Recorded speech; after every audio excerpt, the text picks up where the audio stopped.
Lanjutan bab 9 tentang ketidaksempurnaan catatan geologis.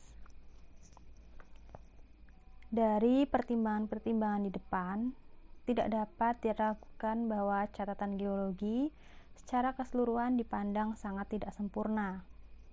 Tetapi bila kita batasi perhatian kita pada satu formasi, ini akan menjadi sangat sulit untuk memahami mengapa kita tidak menemukan varietas yang bertingkat-tingkat antara spesies-spesies serumpun yang hidup pada masa permulaan dan pada penutupannya. Beberapa kasus tercatat tentang spesies yang sama yang menyajikan varietas yang berbeda dalam bagian atas dan bagian bawah sebuah formasi yang sama, tetapi karena mereka langka, maka di sini mereka akan dilewati saja. Meskipun setiap formasi tidak diragukan lagi dapat menandai panjangnya tahun-tahun yang telah ditempuh untuk endapannya. Saya bisa melihat beberapa alasan mengapa masing-masing seharusnya tidak memasukkan satu rangkaian yang bertingkat-tingkat dari hubungan-hubungan antar spesies yang hidup saat itu. Tetapi saya sama sekali tidak berpura-pura memberikan berat proporsional pada pertimbangan-pertimbangan berikut. Walaupun masing-masing formasi menandai lamanya tahun-tahun yang berlalu, barangkali masing-masing lebih pendek dibandingkan dengan periode yang dibutuhkan untuk mengubah satu spesies menjadi spesies yang lain. Saya sadar bahwa dua pakar paleontologi yang pendapatnya patut disegani, yaitu Brown dan Woodward, telah menyimpulkan bahwa waktu rata-rata untuk setiap formasi adalah 2 atau 3 kali dari lamanya waktu rata-rata untuk bentuk-bentuk tertentu. Tetapi kesulitan-kesulitan yang mungkin diatasi seperti yang saya lihat menghalangi kita untuk mencapai kesimpulan yang tepat atas masalah ini. Bila kita melihat suatu spesies yang pertama tampak di tengah-tengah suatu formasi, akan sangat terburu-buru menarik kesimpulan bahwa spesies itu sebelumnya tidak ada di tempat lain. Demikian juga bila kita menemukan satu spesies menghilang sebelum lapisan paling atas diendapkan. Akan pula sangat terburu-buru menganggap bahwa spesies itu kemudian menjadi punah seluruhnya. Kita lupa betapa kecilnya wilayah Eropa dibandingkan dengan seluruh dunia ini. Betapa beberapa tahap formasi yang sama di seluruh Eropa pun belum tentu saling terkait dengan tingkat ketelitian yang sempurna. Dengan hewan-hewan laut dari segala jenis, kita bisa dengan aman menarik kesimpulan bahwa terdapat sejumlah besar migrasi selama terjadi perubahan cuaca dan perubahan lain. Dan bila kita melihat suatu spesies yang pertama muncul dalam suatu formasi, kemungkinannya adalah spesies itu pertama kali bermigrasi di wilayah tersebut. Telah diketahui benar, misalnya bahwa berbagai spesies muncul agak lebih dini di lapisan Paleozoik di Amerika Utara daripada di lapisan yang sama di Eropa. Tampaknya dibutuhkan waktu untuk imigrasi mereka dari Laut Amerika ke Laut Eropa. Dalam meneliti endapan terakhir di berbagai bagian dunia, dimanapun telah diteliti bahwa sedikit spesies yang masih ada biasa terdapat dalam endapan akan tetapi telah punah di laut yang mengelilinginya. Atau sebaliknya, bahwa beberapa sekarang sangat banyak terdapat di laut di dekatnya, tapi jarang atau tidak ada dalam endapan khusus ini. Ini adalah suatu pelajaran yang sangat bagus untuk memikirkan jumlah migrasi penduduk Eropa selama zaman es, yang merupakan sebagian saja dari keseluruhan periode geologi, dan dengan cara yang sama perlu juga dipikirkan perubahan besar pada permukaan tanah, pada perubahan iklim yang ekstrim yang tidak terkendali, dan pada waktu yang panjang yang sudah terlewati, yang kesemuanya termasuk di dalam periode es yang sama. Namun dapat dipertanyakan apakah di setiap bagian dunia endapan sedimen termasuk sisa-sisa fosil telah berakumulasi di dalam wilayah yang sama selama seluruh periode ini. Sebagai contoh, mustahil bahwa sedimen telah diendapkan selama seluruh periode es dekat muara Mississippi yang hanya terbatas pada kedalaman yang memungkinkan hewan-hewan laut dapat berkembang biak. Sebab kita tahu bahwa perubahan besar geografi terjadi di bagian-bagian lain Amerika selama jangka waktu ini. Bila hamparan-hamparan seperti yang diendapkan dalam air dangkal dekat muara Mississippi selama beberapa bagian periode es telah dinaikkan, sisa-sisa organik barangkali akan tampil dulu dan menghilang di permukaan tanah yang berbeda karena migrasi spesies dan perubahan-perubahan geografi. Dan di hari kemudian yang masih jauh, seorang pakar geologi yang meneliti dataran ini mungkin tergoda untuk menarik kesimpulan bahwa rata-rata jangka waktu kehidupan fosil yang tertanam adalah kurang daripada jangka waktu dalam periode es. Padahal kenyataan yang sebenarnya jauh lebih besar, yaitu merentang dari sebelum periode es hingga hari ini. Agar memperoleh gradasi yang sempurna antara dua bentuk di bagian atas dan bagian bawah dari formasi yang sama, endapan tentunya harus terus-menerus berakumulasi selama periode waktu yang panjang. Untuk memberi waktu yang cukup untuk terjadinya proses variasi secara perlahan-lahan, oleh karena itu endapan umumnya sangat tebal dan spesies yang mengalami modifikasi akan hidup di wilayah yang sama selama seluruh waktu. Tetapi kita telah melihat bahwa suatu formasi padat fosil yang tebal hanya dapat berakumulasi selama jangka waktu pengendapan. Dan untuk memelihara kedalamannya kurang lebih sama yang perlu agar spesies-spesies laut yang sama dapat hidup dalam ruang yang sama. Pasokan sedimen harus mampu mengimbangi jumlah penyurutan. Tetapi gerak penyurutan yang sama ini cenderung meredam wilayah asal sedimen itu diperoleh. Dan dengan demikian mengurangi pasokan sedimen sedangkan gerak turun terus berlanjut. Sebenarnya keseimbangan yang hampir tepat antara suplai sedimen dan jumlah penyurutan barangkali suatu kebetulan yang langka. Sebab telah diamati oleh lebih dari satu ahli paleontologi bahwa endapan yang sangat tebal biasanya miskin akan sisa-sisa organik, kecuali dekat batas atas dan batas bawah. Tampaknya setiap formasi terpisah, seperti semua timbunan formasi di negara manapun, biasanya telah diselang-seling dalam akumulasinya. Ketika kita melihat sebagaimana yang sering terjadi, sebuah formasi terdiri dari hamparan-hamparan yang komposisi mineralnya sangat berlainan. Kita punya cukup alasan untuk menduga bahwa proses pengendapan sedikit banyak telah mengalami gangguan, seperti perubahan arus air laut dan suplai sedimen dengan berbagai sifat umumnya menyebabkan perubahan geografis yang membutuhkan banyak waktu. Pengamatan terdekat suatu formasi juga tidak akan memberi informasi tentang berapa banyak waktu yang dihabiskan untuk endapannya. Banyak contoh dapat diberikan mengenai lapisan-lapisan yang ketebalannya hanya berapa kaki yang juga mewakili formasi-formasi yang ketebalannya di tempat lain sampai ribuan kaki, dan ini memerlukan periode sangat panjang untuk akumulasinya. Namun tidak seorang pun yang tidak tahu tentang fakta ini akan menduga jangka waktu sangat panjang untuk menghasilkan lapisan yang tipis saja. Banyak kasus bisa dikemukakan tentang lapisan-lapisan formasi lebih rendah yang telah dinaikkan, digunduli, direndam, dan kemudian ditutupi kembali oleh formasi yang sama. Fakta-fakta menunjukkan seberapa panjang interval waktu, namun dengan mudah diabaikan, telah terjadi dalam akumulasinya. Dalam kasus lain, kita memiliki bukti-bukti amat jelas tentang pohon-pohon yang telah sangat memfosil, namun masih berdiri tegak sebagaimana tumbuhannya dulu. Setelah melewati interval waktu sangat panjang dan perubahan permukaan tanah selama proses pengendapan yang tidak pernah dapat diduga seandainya pohon-pohon itu tidak punya kesempatan diawetkan. Jadi Sir C. Lyell dan Dr. Dawson menemukan dataran padat karbon setebal 1.400 kaki di Nova Scotia dengan akar-akar purba satu di atas yang lain yang pada tidak kurang dari 68 tingkatan yang berbeda. Oleh karena itu, ketika spesies yang sama terdapat di dasar, tengah, dan puncak satu formasi, kemungkinannya adalah spesies itu hidup tidak dapat di tempat yang sama selama seluruh periode pengendapan, tetapi telah menghilang dan muncul kembali, mungkin sampai berkali-kali, selama periode geologi yang sama. Karenanya, seandainya spesies itu harus mengalami sejumlah besar modifikasi selama satu periode geologi, suatu bagian tidak akan mencakup semua gradasi pertengahan yang menurut teori saya tentunya ada di antara mereka, tetapi mendadak meskipun ringan terjadi perubahan bentuk.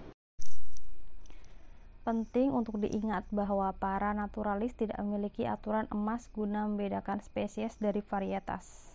Mereka memberikan sedikit variabilitas kepada setiap spesies, tapi bila mereka menemukan sejumlah perbedaan yang agak banyak pada setiap dua bentuk, mereka menggolongkan keduanya sebagai spesies kecuali mereka mampu mengaitkannya dengan gradasi-gradasi di pertengahan yang paling dekat. Dari alasan-alasan yang baru saja diberikan, kita jarang berharap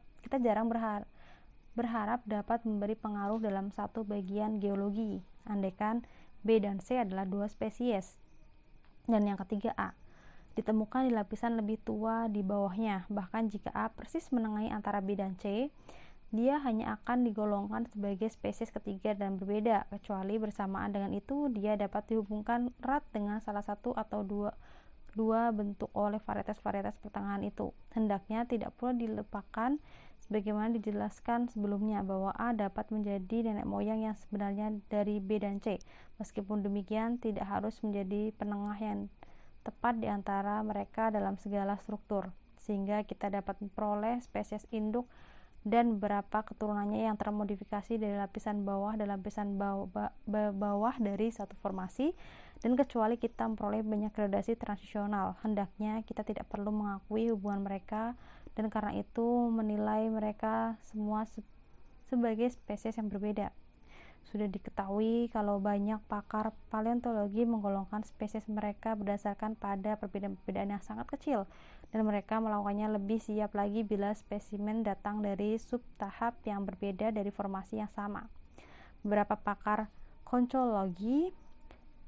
konsologi berpengalaman mereka sekarang memasukkan banyak spesies sangat bagus dari The Orpington dan lain-lain dalam perangkat varietas, dan berdasarkan pandangan ini kita menemukan bukti perubahan yang menurut teori kita seharusnya ditemukan. Selain itu, jika kita mengamati interval waktu yang agak panjang, yaitu tahap-tahap berbeda dari mengikuti formasi besar yang sama, kita temukan bahwa fosil-fosil yang tertanam meskipun hampir semua secara universal dinilai sebagai sesuatu yang khas dan berbeda, namun jauh lebih dekat satu sama lain daripada dengan spesies yang ditemukan dalam formasi terpisah yang lebih luas.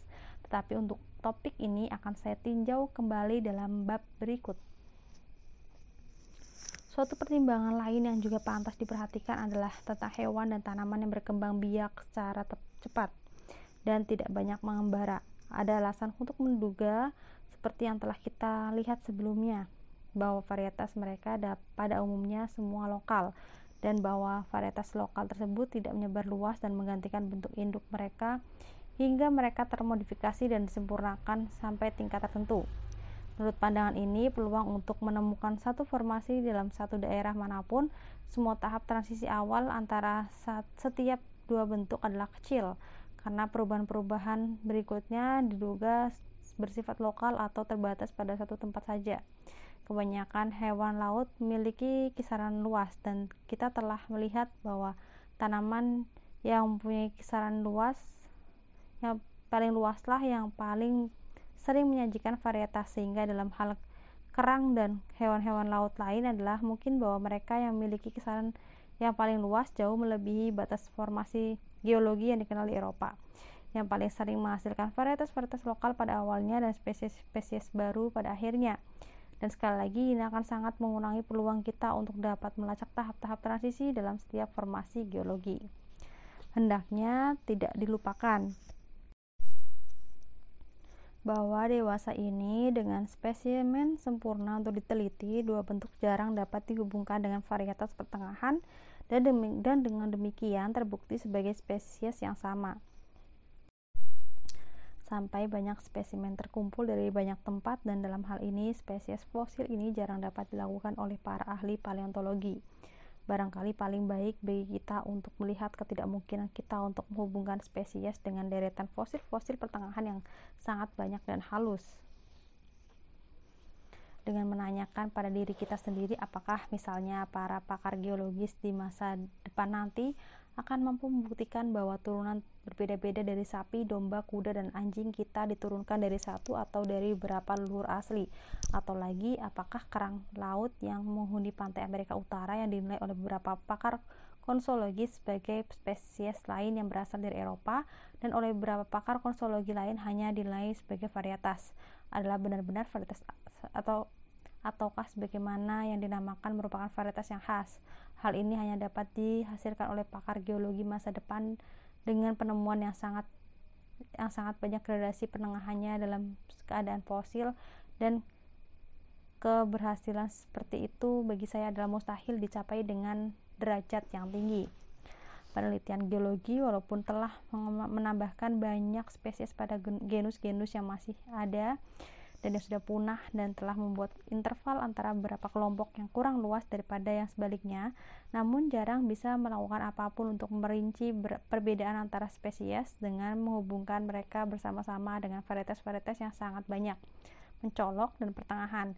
Dan ini belum dilakukan dan mungkin merupakan yang paling besar dan paling jelas dari semua keberatan yang mungkin diajukan terhadap pandangan saya. Patut dirangkum di sini pernyataan-pernyataan tersebut di atas dalam ilustrasi imajiner. Kepulauan Malaya ukurannya hampir dengan ukuran Eropa dari North Cape sampai Mediterania dan dari Inggris ke Rusia, dan oleh karena itu menyamai semua informasi geologi yang telah diteliti dengan sangat cermat, kecuali Amerika Serikat. Saya setuju sepenuhnya dengan Mr. Godwin Austen bahwa kondisi Kepulauan Malaya sekarang ini dengan banyak pulau besar yang dipisahkan oleh laut lebar dan dangkal barangkali mewakili keadaan Eropa dahulu ketika kebanyakan formasi kita sedang berakumulasi. Kepulauan Malaya merupakan salah satu daerah yang paling kaya akan bahan organik di seluruh dunia, namun jika semua spesies yang pernah hidup di sini dikumpulkan, betapa akan tidak sempurnanya mereka mewakili sejarah dalam dunia. Tetapi kita memiliki alasan untuk meyakini bahwa hasil terestrial kepulauan itu akan dilestarikan secara sangat tidak sempurna dalam formasi-formasi yang kita andaikan berakumulasi di sana.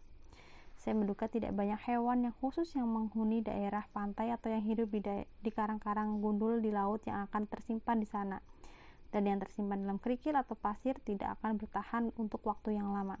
Dimanapun endapan tidak berakumulasi di dasar laut, atau dimanapun itu tidak terakumulasi dengan kecepatan yang cukup untuk melindungi bahan-bahan organik dari pembusukan, tidak ada sisa-sisa yang dapat dilestarikan. Di kepulauan kita, saya yakin bahwa formasi yang kaya fosil bisa terbentuk dengan cukup tebal untuk bertahan selama kurun masa yang sama panjangnya di masa depan seperti formasi sekunder di masa silam, hanya selama periode pengendapan. Periode-periode pengendapan ini akan saling terpisah satu dari yang lain oleh interval waktu sangat panjang, dan selama itu wilayahnya akan tetap baik. Bila naik, formasi-formasi yang padat fosil di pantai-pantai yang terjal akan hancur hampir bersamaan waktunya dengan saat diakumulasi oleh gerakan pantai yang tak henti-hentinya, sebagaimana yang kita lihat sekarang di pantai-pantai Amerika Selatan. Selama periode-periode subsiden mungkin banyak kehidupan yang punah, dan selama periode elevasi akan banyak terjadi variasi, tetapi bagian catatan geologi pada waktu itu sudah kurang sempurna. Dapat dipertanyakan apakah masa berlangsungnya setiap periode pengendapan besar atau seluruh atau sebagian dari kelautan itu bersama dengan akumulasi sedimen yang sezaman akan melebihi rata-rata masa berlangsungnya bentuk-bentuk khusus yang sama, dan kemungkinan-kemungkinan ini tidak terhindarkan untuk melestarikan semua gradasi peralihan antara dua atau lebih spesies. Jika gradasi-gradasi seperti itu tidak semua dilestarikan, maka varietas peralihan hanya akan tampak sebagai begitu banyak spesies baru. Juga dimungkinkan bahwa setiap periode besar pengendapan akan terputus oleh osilasi atau goyangan-goyangan permukaan tanah, dan bahwa perubahan-perubahan iklim ringan akan mengganggu selama periode panjang tersebut.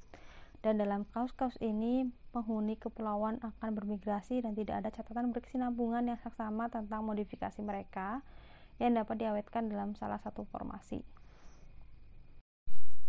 Banyak sekali penghuni laut kepulauan itu yang sekarang berkisaran ribuan mil melampaui batas-batasnya, dan analogi ini menggiring saya untuk percaya bahwa terutama spesies yang berkisaran luas inilah yang paling sering menghasilkan varietas baru, dan varietas ini semua bersifat lokal atau terbatas pada suatu tempat. Tetapi bila memiliki suatu keuntungan tertentu atau bila dimodifikasikan dan ditingkatkan lebih lanjut, maka mereka perlahan-lahan akan menyebar dan menggantikan bentuk induknya. Ketika varietas seperti itu kembali ke tempat tinggal purba mereka, karena mereka pasti sudah berbeda dari keadaan sebelumnya dalam tingkat yang hampir seragam, meskipun barangkali sangat ringan, maka sesuai prinsip-prinsip yang dianut oleh banyak pakar paleontologi, mereka akan digolongkan sebagai spesies baru dan berbeda. Jika kemudian ada suatu derajat kebenaran dalam pernyataan ini, kita tidak bisa berharap untuk menemukan dalam formasi geologi kita jumlah tak terbatas bentuk-bentuk peralihan halus yang menurut teori saya telah menghubungkan semua spesies yang lalu dan sekarang dari kelompok yang sama menjadi satu rantai kehidupan yang panjang dan bercabang-cabang. Cukuplah bagi kita untuk mencari beberapa kaitan, beberapa lebih dekat, beberapa lagi lebih jauh berkaitan satu sama lain, dan kaitan-kaitan ini biarpun begitu erat, jika ditemukan dalam tahap-tahap berbeda dari formasi yang sama, akan dinilai oleh banyak pakar paleontologi sebagai spesies berbeda. Tetapi saya tidak berpura-pura bahwa saya mencurigai betapa minimnya catatan tentang mutasi-mutasi dalam hidup yang dipelihara paling baik oleh bagian geologi, karena tidak sulit bagi kita untuk tidak menemukan kaitan-kaitan transisional yang tak terbilang banyaknya antara spesies yang hidup pada awal dan akhir setiap formasi, yang menekan teori saya begitu keras.